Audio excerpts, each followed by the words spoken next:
Assalamualaikum warahmatullahi wabarakatuh. Perkenalkan, nama saya Diego Andres Simanjuntak dari kelompok 6 kelas B Informatika. Pada kesempatan kali ini saya akan menjelaskan hasil pengerjaan tugas UTS saya untuk mata kuliah metode numerik. Dalam tugas ini diminta itu nomor satu membuat sebuah grafik 3D dan juga kontur dari tabel berikut. Jadi di sini diberikan tabel dengan kolom 20 dan baris 20. Jadi diberikan tabel dua dimensi dengan 20 baris dan 20 kolom. Dan kita disuruh membuat grafik 3D dan kontur dari tabel tersebut. Nah, lalu yang B di sini kita memodifikasi grafik dan kontur tersebut dengan menambahkan titik-titik baru tiap jarak 0,5 menggunakan interpolasi bikubik Lagrange. Dan yang C di sini kita membandingkan hasilnya dengan interpolasi di spline order 3. Nah, lalu untuk soal nomor 2 di sini kita disuruh membuat sebuah peta elevasi baru dalam bentuk grafik 3D dan kontur dan tambahkan titik baru di antara semua titik yang sudah diketahui menggunakan interpolasi yang disesuaikan dengan minat kalian. Sini untuk datasetnya bisa diakses dari situs seperti Kaggle ataupun SRTM atau Shuttle Radar Topography Mission.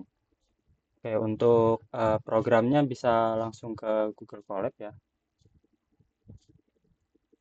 Nah, di sini untuk program yang nomor 1A ya. Jadi di sini kita menggunakan library NumPy ya. Jadi import NumPy. Sini untuk manipulasi array. Jadi di sini untuk library NumPy kita SNP ya. Jadi untuk pemanggilan library NumPy-nya nanti tinggal diketik np saja. Nah, lalu yang kedua di sini kita menggunakan library matplotlib.pyplot ya. Sini untuk plottingan. Jadi untuk library ini kita singkat sebagai PLT ya. Jadi untuk pemanggilan library matplotlib.pyplot ini nanti tinggal ketik PLT saja. Nah, jadi untuk selanjutnya di sini ada data ya. Jadi Z sama dengan NP array. Jadi ini merupakan data dari soal yang tadi diberikan. Jadi di sini ada 20 baris dan 20 kolom ya, yang dari tabel tadi. Jadi Z di sini adalah array 2 dimensi berukuran 20 baris dan 20 kolom ya. Jadi 20 kali 20. Setiap elemen Z ini bisa diartikan sebagai nilai pada koordinat grid baris dan kolom. Nah, selanjutnya ada X sama dengan np.range z.shape sama dengan 1.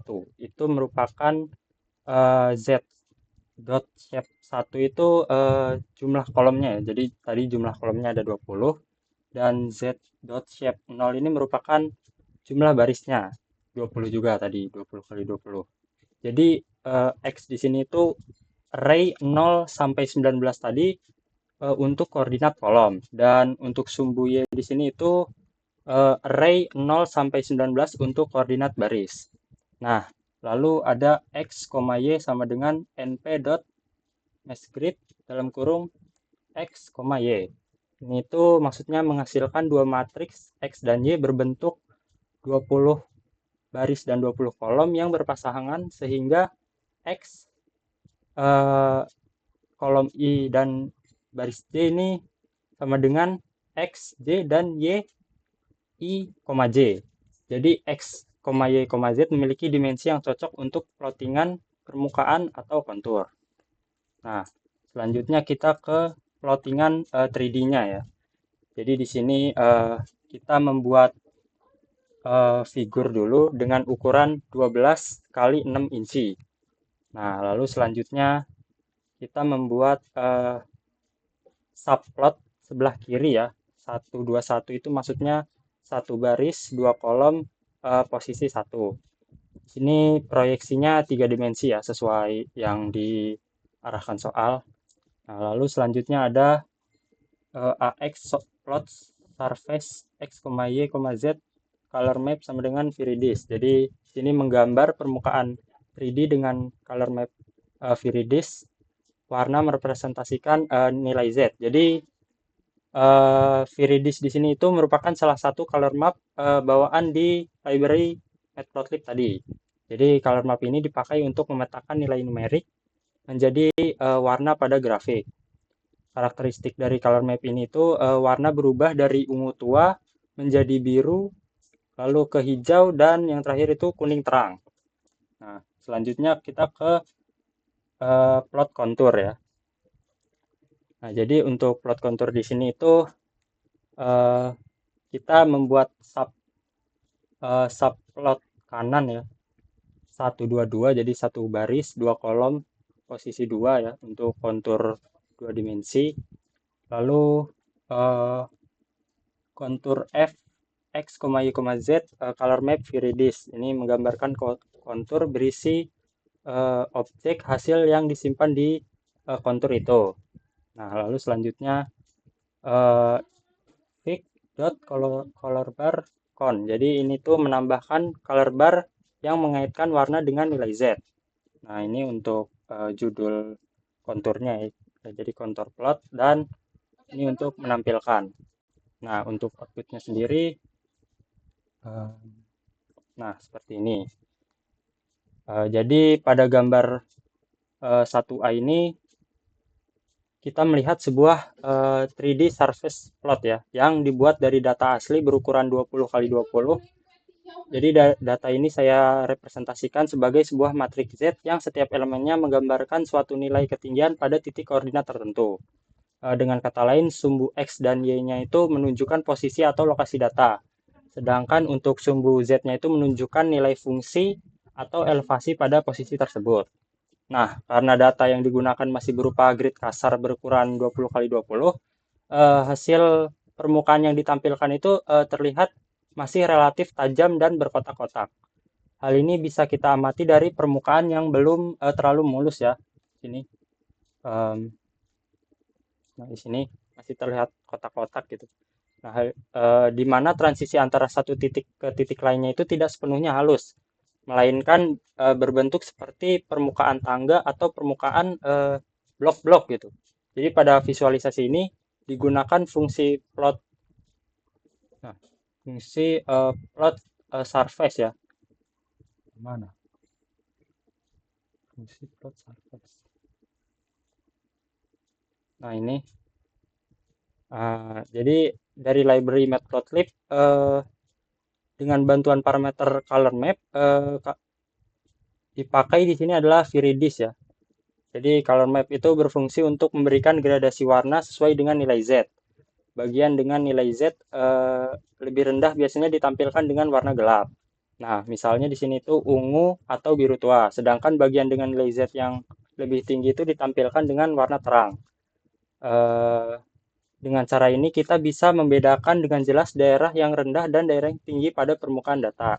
Nah, secara umum fungsi dari plot 3D ini adalah memberikan gambaran awal tentang bentuk permukaan yang dihasilkan dari dataset tanpa proses interpolasi. Nah, hasilnya itu memberikan baseline atau titik awal sebelum kita melakukan proses interpolasi lebih lanjut. Nah, jadi kesimpulan dari gambar 1A ini dapat kita simpulkan data asli berukuran 20 kali 20 ini masih relatif kasar gitu, sehingga permukaannya terlihat patah-patah. Visualisasi ini penting sebagai perbandingan dengan hasil interpolasi karena setelah interpolasi dilakukan, permukaan akan tampak jauh lebih mulus dan realistis. Itu bakal ada di soal-soal berikutnya gitu. Nah, warna pada permukaan membantu memudahkan pembacaan data karena nilai rendah dan tinggi dapat dibedakan secara visual. Jadi dengan demikian gambar 1A ini menggambarkan kondisi awal dataset dalam bentuk permukaan 3D yang menjadi dasar analisis lebih lanjut menggunakan metode interpolasi.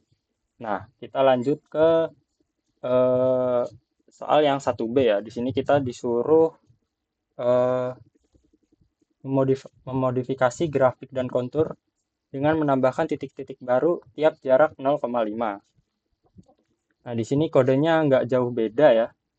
Kita tinggal tambahkan library SkyPy Interpolate. Jadi sini bawaan dari bahasa Python-nya sendiri. Lalu kita import regular grid interpolator. Nah, di sini sama ya, sama yang nomor 1A tadi. Ini gridnya juga sama, grid yang asli. Jadi dari 0 sampai 19 ada 20 nilai. Nah, lalu di sini kita membuat interpolator kubik ya. Nah, jadi di sini tuh buat fungsi interpolator kubik ini. Nah, kita panggil metodenya kubik. Nah, lalu kita membuat eh, grid baru dengan resolusi 0,5 ya. Jadi x underscore new sama dengan np.range 0,19,5, 0,5. Jadi np range 0,5 0,19,5 0,5 ini menghasilkan nilai, kalau yang tadi itu kan 0,1,2 sampai 19 nih. Nah, ini tuh tiap 0,5 gitu. Jadi dari 0,0,5, lalu 1, lalu 1,5, lalu 2 sampai 19. Sehingga hingga ini tuh batas atasnya kita setel, kelompok kami setel di sini 19,5 ya. Jadi 19,5 ini dipilih agar 19,0 itu termasuk perhitungannya gitu. Jadi perhitungan jumlah titik persumbunya itu 19 dibagi 0,5 ya, 38. Jadi ada 38 jumlah titik per sumbunya gitu. Ditambah 1 untuk inklusif, jadi ada 0 sampai 39 titik ya per sumbu. Maka grid barunya sekarang yang baru itu berukuran 39 dikali 39. Jadi jumlah titik totalnya itu 39 kali 39 ada 1521 jumlah titik totalnya. Nah, lalu selanjutnya x new, y new mesh grid ya. Jadi di sini tuh menghasilkan x new masing-masing berbentuk 39, 39. Nah, lalu ke evaluasi interpolasinya. Nah, kita menyiapkan input untuk interpolator dan evaluasi ya. Jadi y underscore new dot revel di sini itu maksudnya menghasilkan array shape 1521 tadi, 2, di mana setiap baris adalah pasangan koordinat ya. Urutan kolomnya itu harus sesuai tupel axis yang dipakai saat membuat interpolator, yaitu y, x di sini. Nah, lalu selanjutnya ada fungsi interpolasi ya. Di sini mengevaluasi interpolasi pada semua titik tersebut sekaligus mengembalikan array satu dimensi dengan panjang 1521 tadi. Nah, lalu ada reshape di sini tuh mengembalikan hasil ke bentuk matriks 39,39 sehingga z new nya itu sesuai dengan x dan y-nya. Nah, lalu kita ke plot hasilnya ya. Di sini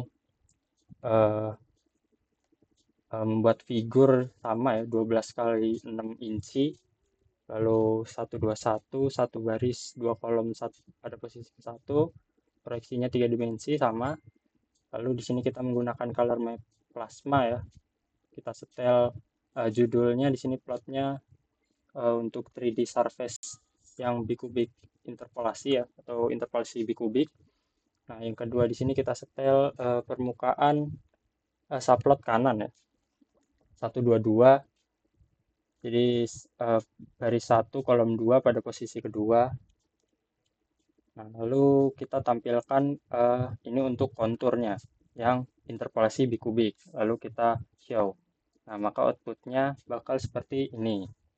Nah, jadi pada outputnya ini yang 3D ini hasil interpolasi bikubiknya kita bisa mengamati ya, permukaan datanya itu terlihat jauh lebih halus dibandingkan hasil visualisasi sebelumnya. Jadi yang pada nomor 1 ini.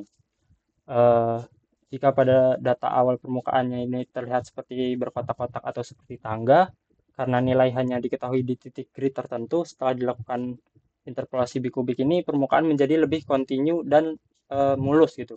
Hal ini terjadi karena interpolasi bikubik tidak hanya memperkirakan nilai berdasarkan titik terdekat, tapi juga mempertimbangkan nilai turunannya di sekitar titik. Jadi bikubik interpolation ini memastikan turunan pertama dan keduanya itu kontinu gitu di setiap titik, sehingga kurvanya itu lebih halus. Jadi dengan demikian transisi dari satu titik ke titik lainnya tidak hanya berupa garis lurus, melainkan berupa kurva halus yang mengikuti pola data. Jadi secara visual bagian puncak nilai Z-nya ini eh, tidak lagi terlihat patah-patah, melainkan berbentuk seperti kubah ya, yang lebih natural.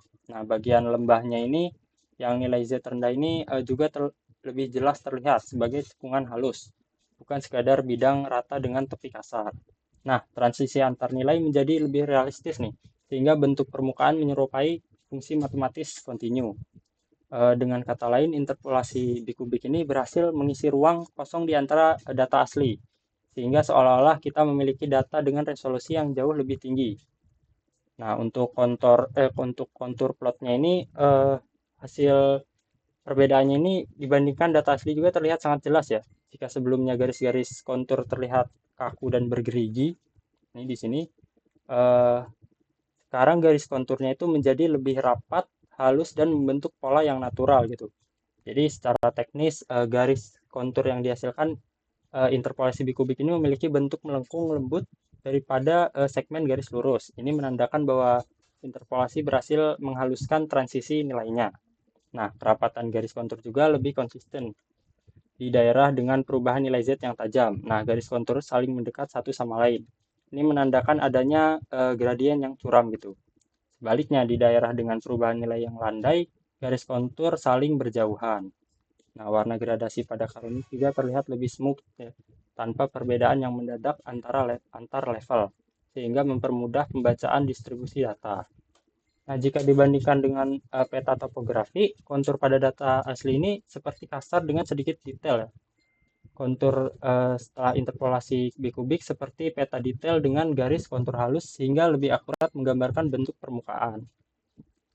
Nah, untuk kesimpulan perbandingan nomor 1 dan nomor 2 ini pada 3D surface-nya interpolasi bikubik menghasilkan permukaan halus tanpa bentuk tangga atau patahan. Permukaan terlihat lebih natural mendekati fungsi kontinu. Nah, untuk plot konturnya di sini interpolasi membuat garis kontur yang halus dan rapat sehingga pola distribusi data lebih mudah dianalisis. Jadi secara umum interpolasi bikubik ini menghasilkan uh, kualitas yang meningkat ya. Jadi pada visualisasi datanya di sini dari grid kasar 20 kali 20 menjadi grid yang rapat gitu. 39 dikali 39. Nah, mungkin segitu aja ya. Nah, untuk yang 1C nih sekarang. Kita ke kode yang 1C. Nah, kode ini menarik nih karena membandingkan dua metode interpolasi 2D yang mirip tapi implementasinya berbeda gitu. Jadi yang tadi sebelumnya itu interpolasi bikubik dengan interpolasi B-spline order 3. Jadi kita membandingkan dua interpolasi tersebut. Jadi dari langkah-langkahnya di sini itu sama ya. Di sini kita menggunakan library NumPy, matplotlib ini dan kita menambahkan uh, rect favorite spline. Nah, lalu ini data yang kita punya dari soal, ini grid aslinya, ini grid resolusi yang tadi 0,5, ini interpolasi bikubik yang tadi dan kita menambahkan interpolasi B-spline order 3 di sini. Jadi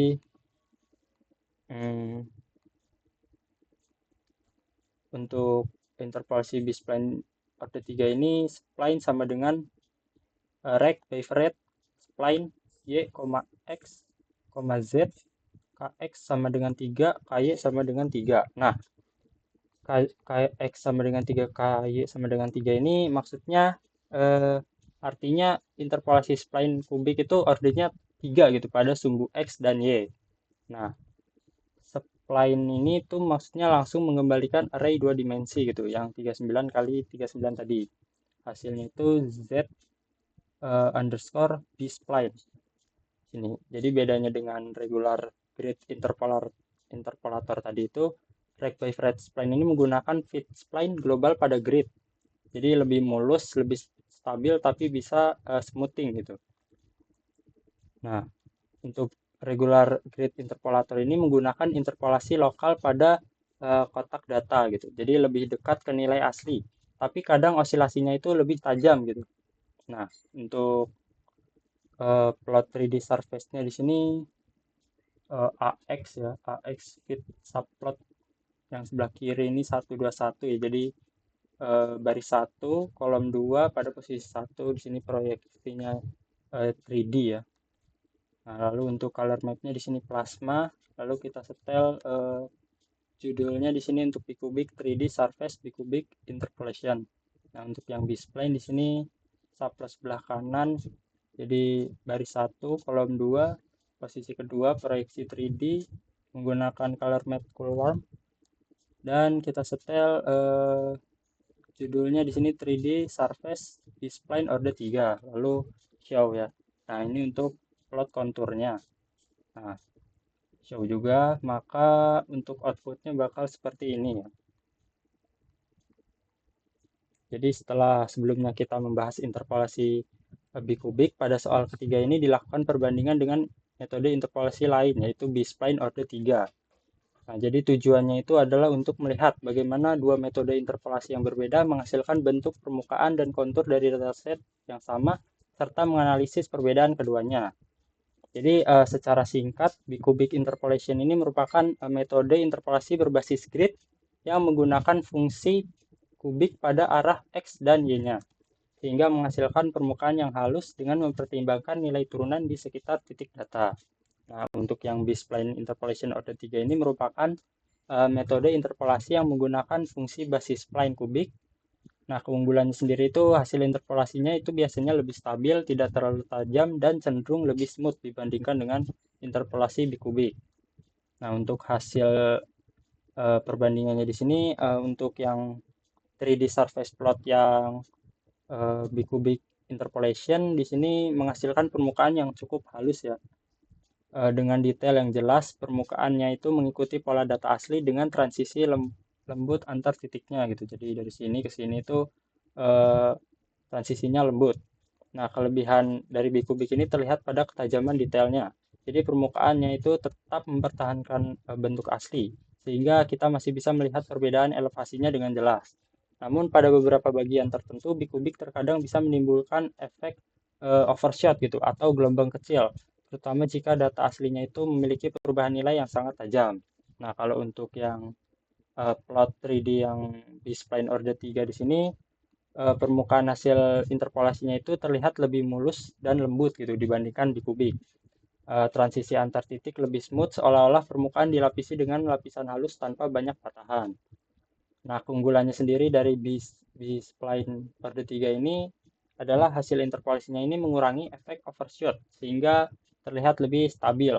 Namun karena terlalu smooth, kadang detail halus dari data asli menjadi agak teredam, sehingga informasi kecil bisa sedikit hilang.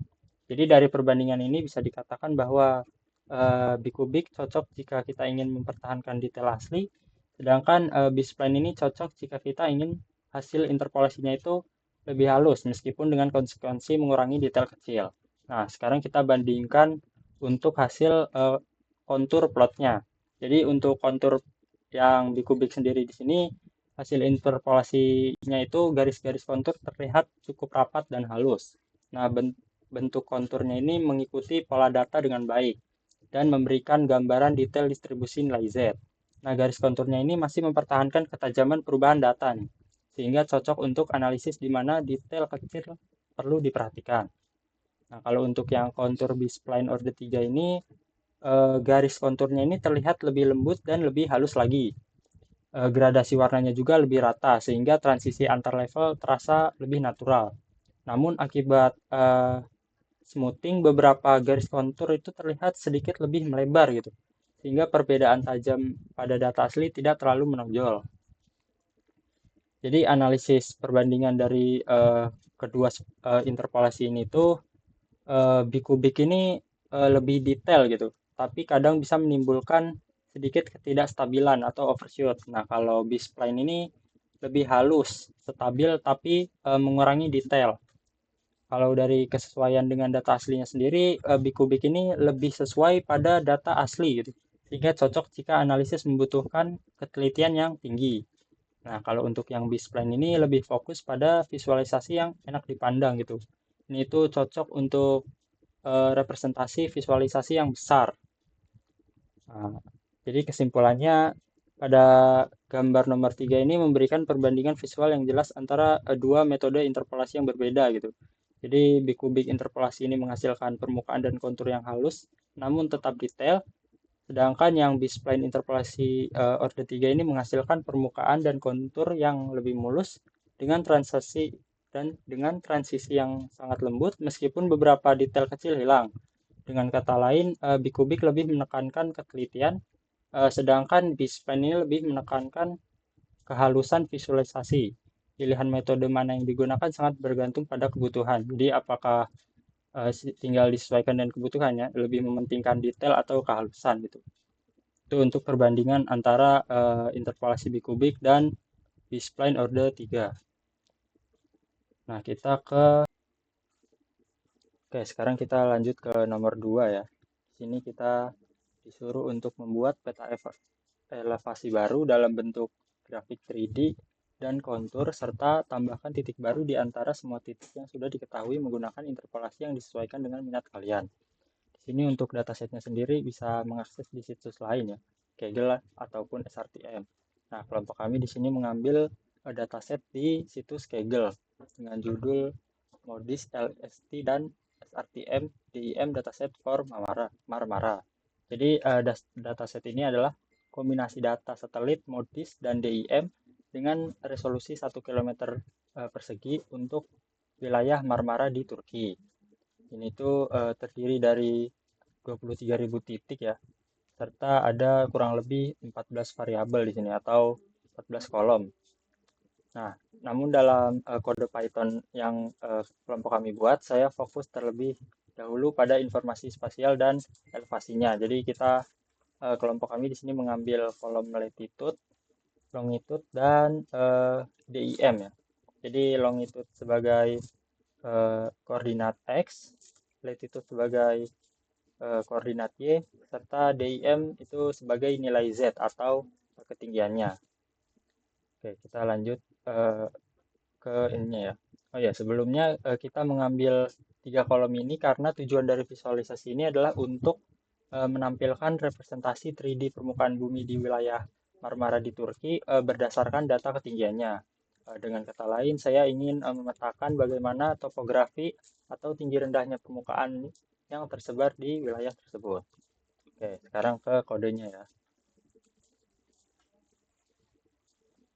Nah, oke, untuk kodenya ini itu memvisualisasikan data permukaan bumi atau DIM atau Digital Elevation Model dalam bentuk 3D surface, kontur, dan heatmap dengan interpolasi. Oke, lanjut ke penjelasan kode programnya ya. Jadi di sini untuk library-nya sendiri kita menggunakan library Pandas SPD ya. Jadi untuk singkat library Pandasnya jadi PD untuk pemanggilan library-nya nanti. Jadi library Pandas di sini itu digunakan untuk membaca dan mengolah data dalam bentuk tabel gitu. Di sini filenya itu berformat CSV ya. Lalu kita menggunakan library NumPy SNP. Jadi untuk operasi numerik, membuat array dan grid. Selanjutnya menggunakan library matplotlib.pyplot.splt ya. Jadi sini tuh library ini untuk membuat visualisasi. Sini tuh membuat grafik, 3D plot, kontur, dan heatmap. Lalu selanjutnya ada SkyPy interpolate import grid data. Jadi ini tuh untuk interpolasi data spasial dari titik-titik acak ke grid teratur. Nah, selanjutnya untuk pembacaan datasetnya. Jadi di sini datasetnya kita ketik di sini nama file datasetnya ya. Ini sudah saya upload di Google Colab-nya, jadi si program bisa membaca gitu isi dari file tersebut. Nah, program bakal membaca data dari file dataset underscore v3.csv ini. Nah, nanti data ini bakal diserap gitu isinya. Yang tadi itu longitude sebagai posisi X atau arah timur ke barat, dan latitude itu posisi Y ya, arah utara ke selatan. Lalu DIM itu sebagai nilai elevasinya. Nah, lalu kita mengambil sampel data ya di sini. Jadi dari dataset besar hanya diambil 2000 titik ya di sini. Jadi sebenarnya tadi di data tersebut tuh ada 23.000 titik ya. Di sini diambil 2.000 titik saja agar programnya itu lebih ringan dan cepat saat diplot. Nah, di sini random state sama dengan 42 itu digunakan agar hasil acak selalu sama gitu atau reproducible. Nah, lalu ke ambil koordinat dan elevasinya. Nah, di sini tuh sumbu X itu merepresentasikan koordinat longitudenya. Lalu sumbu Y di sini itu merepresentasikan koordinat latitude dan sumbu Z itu merepresentasikan nilai elevasi pada koordinat X, Y. Dengan ini kita punya data titik-titik X, Y, Z yang masih tidak beraturan. Lalu kita membuat grid baru ya di sini. Jadi grid X, grid Y sama dengan np.mg grid dan seterusnya. Jadi itu membuat grid reguler dengan resolusi 200 kali 200. npm grid itu menghasilkan mesh grid ya. Jadi membagi xmin dan xmax itu jadi membagi rentang longitude menjadi 200 titik dan ymax itu membagi rentang latitude menjadi 200 titik. Nah, hasilnya itu berupa peta kotak-kotak atau grid di mana setiap kotak akan diisi dengan hasil interpolasi. Nah, ini untuk plot semua visualisasinya ya. Nah, selanjutnya di sini membuat visualisasinya. Jadi di sini tuh program bakal membuat 3 jenis visualisasi dari data elevation tadi ya. Jadi yang pertama itu 3D surface, yang kedua contour map, dan yang ketiga itu heat map. Kita bahas yang 3D surface dulu ya. Jadi di sini tuh uh, plotnya itu 131 ya. Jadi baris 1, kolom 3, dan posisinya itu yang pertama dengan proyeksi 3D sesuai arahan soal. Lalu untuk color mapnya di sini menggunakan Terrain ya. Jadi color map yang cocok untuk peta dari hijau. Jadi Terrain ini merupakan color map bawaan Matplotlib dengan karakteristik dari hijau, coklat ke putih ya. Lalu sumbu X di sini untuk longitude, sumbu Y di sini untuk latitude, sumbu Z untuk elevation. Ini untuk penamaan visualisasi datanya. Dan yang kedua di sini untuk menampilkan kontur map ya. Jadi ini membuat peta kontur dari elevasi. Jadi kontur F di sini tuh menampilkan garis kontur plus shading warna di antaranya. Nah, warna itu menunjukkan perubahan ketinggian gitu. Mirip dengan peta topografi di geografi. Jadi visualisasi ini atau kontur map ini menunjukkan distribusi elevasi dalam bentuk garis-garis ketinggian gitu. Nah, selanjutnya visualisasi elevation dalam heat map gitu. Jadi sini tuh membuat heat map dari elevasi gitu. Jadi I'm show di sini tuh menampilkan data grid Z dalam bentuk gambar 2 dimensi. Jadi warna dari color map ini juga sama ya. Sini Terrain dari uh,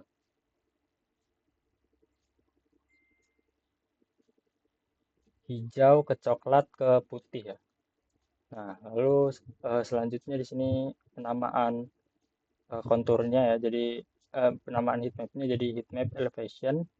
Ini sumbu X itu longitude, sumbu Y itu sebagai latitude.